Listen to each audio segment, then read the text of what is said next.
Hello students. तो आज हम अभ्यास सागर का 8वां अभ्यास दोहे और इसके अंतर्गत हम व्याकरणिक विषय जो पढ़ेंगे वो है अलंकार और अपठित काव्यांश। देखिए अलंकार में कौन कौन से अलंकार हम पढ़ेंगे। उत्प्रेक्षा, श्लेष, यमक और अतिशयोक्ति। ठीक है।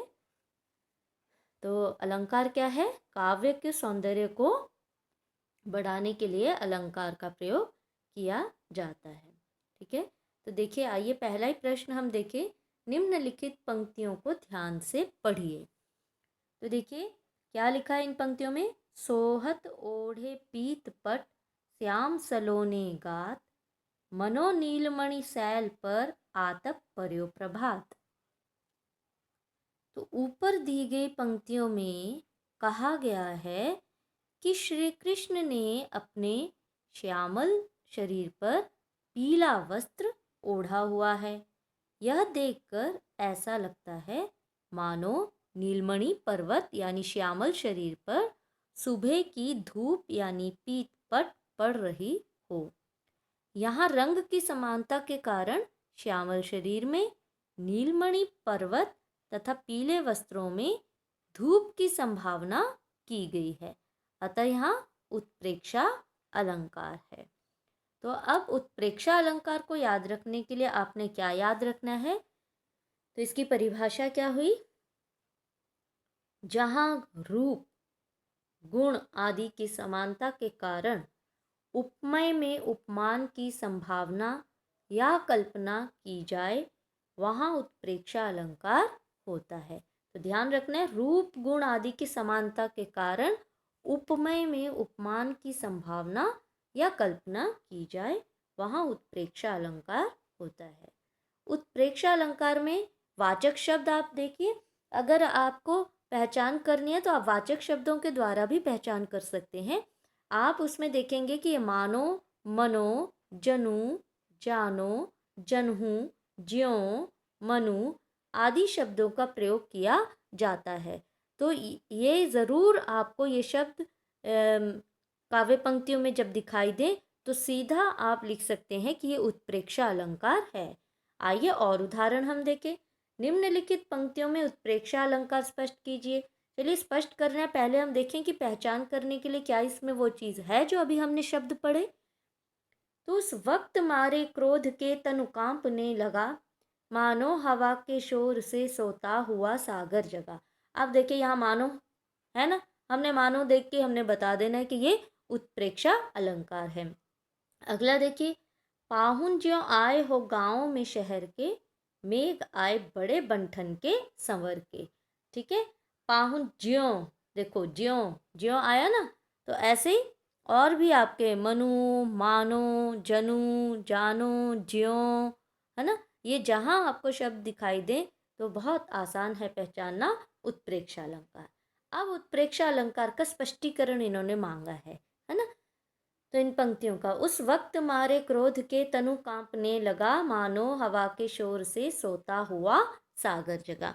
अब किसकी हमने यहाँ पर किसकी हमने उपमेय में उपमान की संभावना क्या की है? देखिए ऊपर दी गई पंक्तियों में अर्जुन के क्रोध से कांपते हुए शरीर यानी उपमेय, ठीक है, की कल्पना हवा के जोर से जागते सागर यानी उपमान, ठीक है, से की गई है।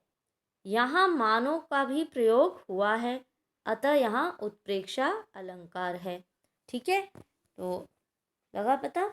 तो यहाँ पर आप देख सकते हैं अर्जुन के क्रोध से कांपते हुए शरीर की कल्पना जोर से जागते सागर से की गई है।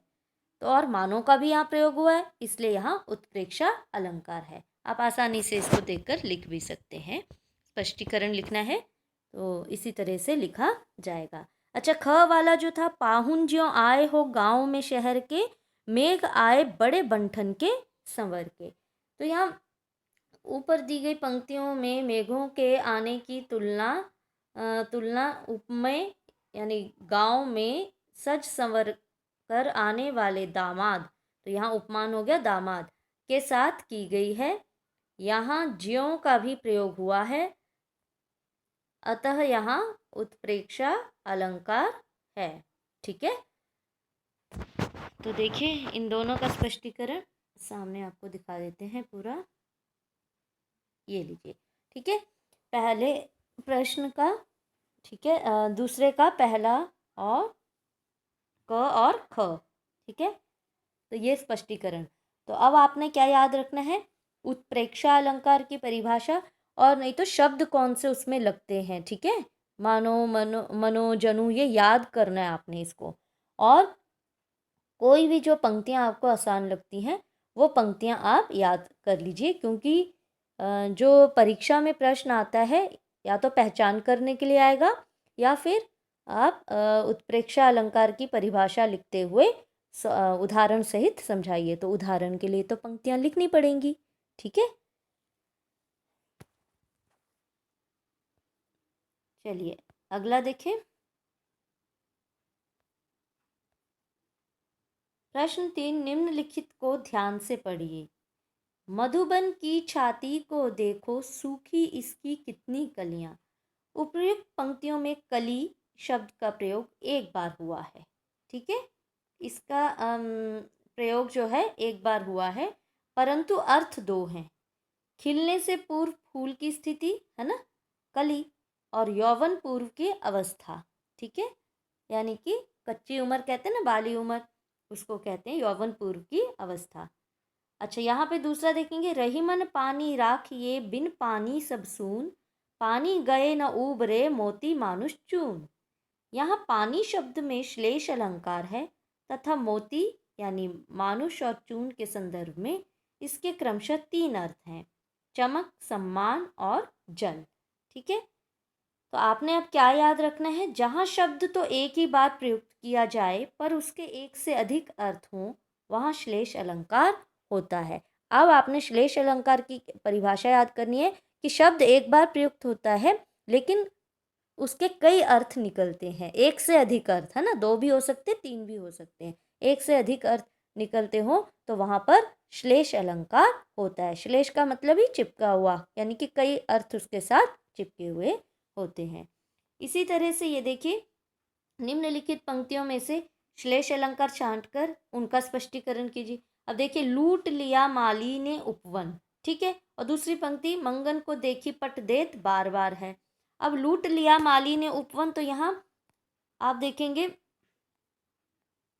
यहाँ माली शब्द में श्लेष अलंकार है तथा उपवन के संदर्भ में इसके 2 अर्थ हैं। ठीक है, बागवान तथा ईश्वर।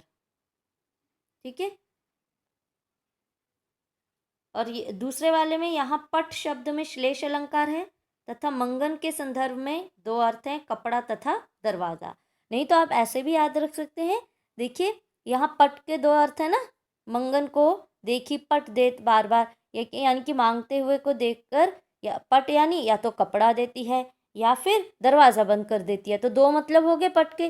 ठीक है, लूट लिया माली ने उपवन, तो यहाँ उपवन यानी बागवानी, और यहाँ ईश्वर को भी हम कह रहे हैं। ठीक है, यहाँ माली को भी कह सकते हैं, माली बागवानी यानी जो देखरेख करता है बगीचे के, और ईश्वर भी यहाँ भी कह सकते हैं माली के। तो यहाँ पर 2 अर्थ निकल रहे हैं एक ही शब्द के, इसलिए यहाँ पर श्लेष अलंकार है। ये सामने आपका स्पष्टीकरण है। ठीक है, प्रश्न 3 का, प्रश्न 4 का, तो ये आप क और ख इनको भी करेंगे। तो आपने ये उत्प्रेक्षा अलंकार का स्पष्टीकरण और श्लेष अलंकार का स्पष्टीकरण ये आपने अपने अभ्यास पुस्तिका में करना है। साथ ही साथ आपने ये परिभाषा जो है वो याद करनी है, उत्प्रेक्षा अलंकार और श्लेष अलंकार की। ठीक है, अगले वीडियो में मिलते हैं और दूसरे अलंकारों के साथ। Till then bye and thank you.